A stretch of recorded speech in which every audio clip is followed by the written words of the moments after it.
दोस्तों, घर और किचन के काम कुछ ऐसे काम हैं जो कभी ख़त्म नहीं होता, लेकिन इन कामों को अगर कुछ टिप्स एंड ट्रिक्स के साथ किया जाए ना तो सारे काम बहुत आसान हो जाएंगे। तो इसलिए दोस्तों, आज मैं आपके लिए ऐसे ही कुछ यूज़फुल टिप्स लेकर आई हूँ जिन्हें यूज़ करके आप अपने घर और किचन के कामों को बहुत आसान बना सकते हैं। Hello everyone and welcome back to my channel. कैसे हो आप सभी लोग? आई होप कि आप सब बहुत अच्छे होंगे। तो चलिए वीडियो शुरू करते हैं। दोस्तों, आज की पहली टिप आप सभी को बहुत ज़्यादा पसंद आएगा क्योंकि डेली लाइफ में ये टिप आपका बहुत ही काम आएगा। लहसुन छीलना दोस्तों बहुत ज़्यादा सिरदर्दी वाला काम होता है और जब कभी भी हम खाना बनाते हैं तो लहसुन तो हमें छीलना ही पड़ता है। और लहसुन की जो मुंह होता है ना, कई बार क्या होता है वो बहुत ज़्यादा हार्ड होता है और नेल्स में पेन भी होने लगता है, बहुत ही ज़्यादा टाइम लगता है और लहसुन छीलना हम में से किसी को भी नहीं पसंद है। लेकिन आज मैं आपको एक ऐसा ट्रिक बताऊंगी जिससे दोस्तों मिनटों में काफ़ी सारी इकट्ठी आप लहसुन छील लोगे, आपको बिल्कुल भी दिक्कत नहीं होगी। इसके लिए सबसे पहले लहसुन की जो गांठ है, गांठ में से लहसुन की जो कलियाँ हैं एक एक करके आपको इन्हें तोड़ लेना है और उसके बाद जो एक्स्ट्रा छिलका है ना उन्हें आपको फेंक देना है।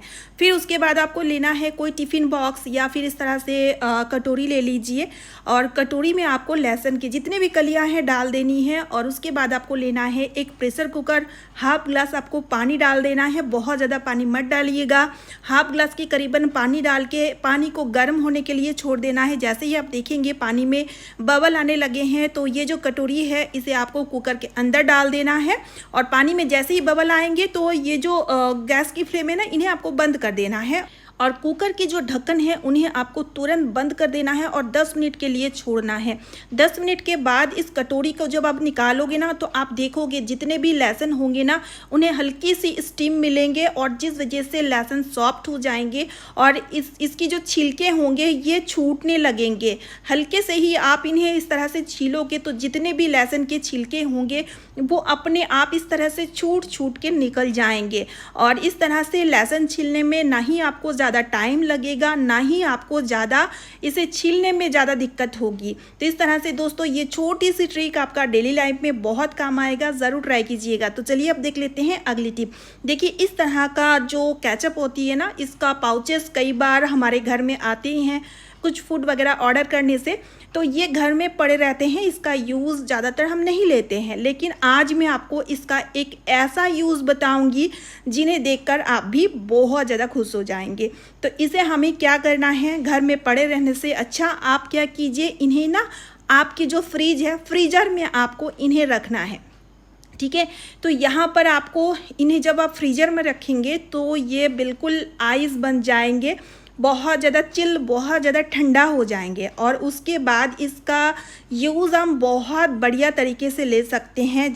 जैसे कि दोस्तों कई बार हमें चोट लग जाता है और डॉक्टर हमें सजेस्ट करता है आइस पैड की सिकाई करने की, तो आपको आइस पैड खरीदने की अलग से कोई भी ज़रूरत नहीं है। आप इस तरह से इसे सिकाई कर सकते हैं और ये काफ़ी ज़्यादा सॉफ्ट होते हैं जिससे कोई भी दिक्कत नहीं होगी, आराम से आपकी सिकाई भी हो जाएगी। हमेशा इस तरह का पाउचेस को आप फ्रीज़र में ज़रूर रखें और इस तरह से यूज़ ज़रूर लिया कीजिए। तो चलिए अब देख लेते हैं अगली ट्रिक। तो देखिए दोस्तों, हमारे घर में कोई ना कोई 1-2 पर्सन ऐसा होता है जो कि चश्मा पहनता है और इस तरह का चश्मा ना बहुत जल्द गंदे होते हैं और कई बार ना हल्की फुल्की सी स्क्रैचेस आ जाते हैं, दाग धब्बे पड़ जाते हैं ग्लास में। वैसे तो चश्मा क्लीन करने का लिक्विड मिलता है लेकिन आपको उन्हें खरीदने की ज़रूरत नहीं है। मैं आपको एक ऐसा ट्रिक बताऊंगी जिससे आपके चश्मे में जितने भी स्क्रैचेस होंगे, जितने भी दाग धब्बे होंगे वो सारे के सारे रिमूव हो जाएंगे। इसके लिए आपको लेना है नारियल का तेल। यहाँ पर आपको ग्लास में थोड़ा सा नारियल तेल डाल देना है और इस तरह से अच्छे से लगा देना है ग्लास में। और उसके बाद आपको लेना है टेल्कम पाउडर। जो भी टेल्कम पाउडर आप यूज़ करते हो आपके घर में है, आपको उन्हें ले लेना है और स्प्रिंकल कर देना है टेल्कम पाउडर को। ठीक है, नारियल तेल पहले डालेंगे, उसके बाद टेल्कम पाउडर डालना है और उसके बाद सॉफ्ट सा कॉटन का कपड़ा लेना है और उसके हेल्प से हल्के से आपको देखिए इस तरह से रब करना है, बिल्कुल हल्के हाथों से आपको रब करना है, जेंटल तरीके से। तो इस तरह आप देखेंगे जितने भी स्क्रैचेस होंगे, जितने भी दाग धब्बे होंगे, जितने भी गंदगी होंगी वो सारे के सारे रिमूव हो जाएंगे। आपका जो चश्मा है ना वो नया जैसे हो जाएंगे। आप करके देखिएगा, बहुत ही अमेजिंग सा ट्रिक है। तो चलिए अब देख लेते हैं अगली यूज़फुल ट्रिक। देखिए, वाइट कपड़ों को ब्राइट करने के लिए हम सभी लोग उजाला यानी कि कई लोग नील भी बोलते हैं, इसका यूज़ करते हैं। लेकिन आपने देखे होंगे कई बार ना क्या होता है, हम जब वाइट कपड़ों में उजाला का यूज़ करते हैं तो धब्बे धब्बे से पड़ जाते हैं, जो कि बहुत ख़राब लगता है। ठीक से कपड़ों में जो उजाला है वो लग नहीं पाता है। तो इसके लिए आपको एक छोटा सा ट्रिक बताती हूँ। आपको ना 1 चम्मच पहले सादा नमक लेना है और उसके बाद आपको उजाला डालना है और उसके बाद आपको पानी डालना है, ठीक है। यानी कि अगर आप उजाला को नमक के साथ इस तरह से यूज़ करोगे ना, तो आपके कपड़ों में जो धब्बे धब्बे से पड़ जाते थे, जो कि देखने में बहुत ज़्यादा ख़राब लगता था, वो धब्बे बिल्कुल भी नहीं पड़ेंगे और कपड़ों में एक बराबर उजाला लगेंगे, जो कि बहुत अच्छा लगता है। तो इससे आपके जो काम है वो आधा हो जाएंगे और आपको परेशान होने की ज़रूरत बिल्कुल भी नहीं होगी।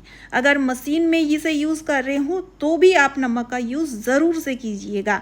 तो चलिए अब देख लेते हैं अगली ट्रिक। देखिए, छाता का यूज़ तो सभी के घरों में होता है, लेकिन कई बार क्या होता है, छाता को समेट के बांधने के लिए ये जो स्ट्रिप होता है ना, ये जो बैंड होता है ना, ये निकल जाता है, तो बहुत दिक्कत होती है। तो ऐसा अगर कभी हो तो इसके लिए मैं आपको एक बहुत ही बढ़िया सा ट्रिक बताऊंगी। तो इसके लिए दोस्तों आपको यहाँ पर ले लेना है मेटल की चूड़ी। यहाँ पर चूड़ी लेकिन मेटल की ही होनी चाहिए।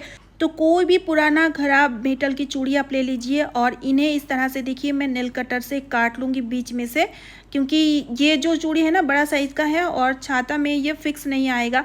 तो इसलिए दोस्तों इस चूड़ी को हमने बीच में से काट लिए हैं। अब देखिए, छाता को जिस तरह से आप फोल्ड करते हैं इसी तरह से फोल्ड कर लीजिए और उसके बाद इस चूड़ी को इस तरह से छाता में फिक्स कर दीजिए। तो चूड़ी जैसे कि मेटल की है, दूसरी चीज़ चूड़ी को हमने बीच में से काट लिए थे और इस वजह से क्या होगा, इस चूड़ी को हम जैसे मर्जी उस तरह से फोल्ड कर सकेंगे। तो अगर कभी इस तरह का प्रॉब्लम हो तो ये वाली ट्रिक आप ज़रूर ट्राई करके देखिएगा, है ना। देखिए कितना यूज़फुल सा ट्रिक। तो चलिए अब देख लेते हैं अगली यूज़फुल टिप।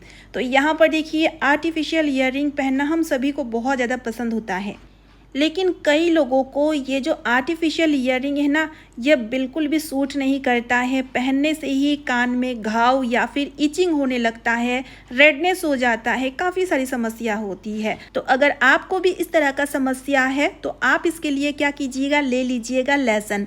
दोस्तों लहसुन में एंटीबैक्टीरियल और एंटी फंगल गुण होते हैं, जो कि दोस्तों हमें इस तरह का समस्या से बचाते हैं। तो आपको क्या करना है, जब कभी भी आप आर्टिफिशियल ईयररिंग पहने उससे पहले लहसुन में ईयररिंग को इस तरह से एक बार इंसर्ट कर देना है। इससे क्या होंगे, लहसुन की जो रस है वो ईयररिंग की जो डंडी है इस पर कोट हो जाएंगे, ठीक है। और उसके बाद जब इस ईयररिंग को आप पहनेंगे तो आपको कोई भी घाव, इचिंग, रेडनेस बिल्कुल भी नहीं होंगे। अब आजमा कर ज़रूर देखिएगा, बहुत ही यूज़फुल सा ट्रिक है। तो चलिए अब देख लेते हैं अगली यूज़फुल ट्रिक। तो यहाँ पर दोस्तों हमें लेना है लाल मिर्च पाउडर। तो यहाँ पर 1/4 चम्मच हमें लेना है लाल मिर्च पाउडर। तीखी वाली लाल मिर्च पाउडर लीजिएगा, ठीक है। उसके बाद आपको लेना है 1/4 चम्मच हल्दी पाउडर। फिर उसके बाद दोस्तों आपको लेना है टेल्कम पाउडर। टेल्कम पाउडर यहाँ पर आपको 1 चम्मच लेना है। जो भी टेल्कम पाउडर आपके घर में है आप उन्हें ले लीजिए, चाहे तो आप एक्सपायर टेल्कम पाउडर का यूज़ भी कर सकते हो। उसके बाद यहाँ पर देखिए, सारी ही चीज़ों को आपको अच्छे से मिक्स कर लेना है। और यहाँ पर आप ना चाहे तो ये जो नैप्थलीन टैबलेट है इन्हें आधा गूढ़ा करके यानी कि पाउडर बना के मिक्स करके डाल सकते हो, लेकिन यहाँ पर मैं इन्हें नहीं डालूंगी। क्यों नहीं डालूंगी वो मैं आपको आगे बताऊंगी। तो यहाँ पर देखिए दोस्तों, अच्छी तरीके से ये सॉल्यूशन रेडी हो चुका है। एक पेपर में मैं इन्हें निकाल लूँगी और अब हम इसे रखेंगे किचन में, क्योंकि किचन में बहुत ज़्यादा कीड़े मकोड़े, कॉकरोच, छिपकलियाँ घूमती रहती है। खासतौर में छिपकलियाँ बहुत ज़्यादा इधर उधर घूमती रहती है, इधर उधर छिपी हुई होती है। खासतौर में गैस स्टोव के नीचे छिपी हुई होती है और रात के अंधेरे में गैस स्टोव के ऊपर भी घूमती रहती है, जो कि बहुत ज़्यादा अनहाइजीनिक है। और जब हम खाना बनाते हैं तो देखिए करछी या फिर जो स्पैचुलर होता है इस तरह से हम गैस स्टोव में रखा करते हैं। तो इसलिए गैस स्टोव को आप साफ़ सुथरा और हाइजीन तरीके से ज़रूर से रखें और किचन को भी कीड़े मकोड़े और छिपकलियों से बचाए रखना चाहते हैं तो इस सॉल्यूशन का यूज़ आप ज़रूर से लिया कीजिए, क्योंकि ये जो सॉल्यूशन है ना ये बहुत ज़्यादा स्ट्रॉन्ग, बहुत ज़्यादा पावरफुल है। इसकी जो स्मेल है छिपकलियों को, कीड़े मकोड़ों को, कॉकरोच को बिल्कुल भी नहीं पसंद होता है। तो आप इस सॉल्यूशन को हमेशा इस तरह से गैस स्टोव के नीचे रखा करें। इसकी स्मेल से आपकी किचन से छिपकलियाँ पूरी तरीके से हमेशा के लिए भाग जाएंगे। साथ ही में दोस्तों कॉकरोच समेत कोई भी कीड़े मकोड़े इसकी स्मेल से आपकी किचन या फिर गैस स्टोव के आसपास बिल्कुल भी नहीं भिड़ेंगे।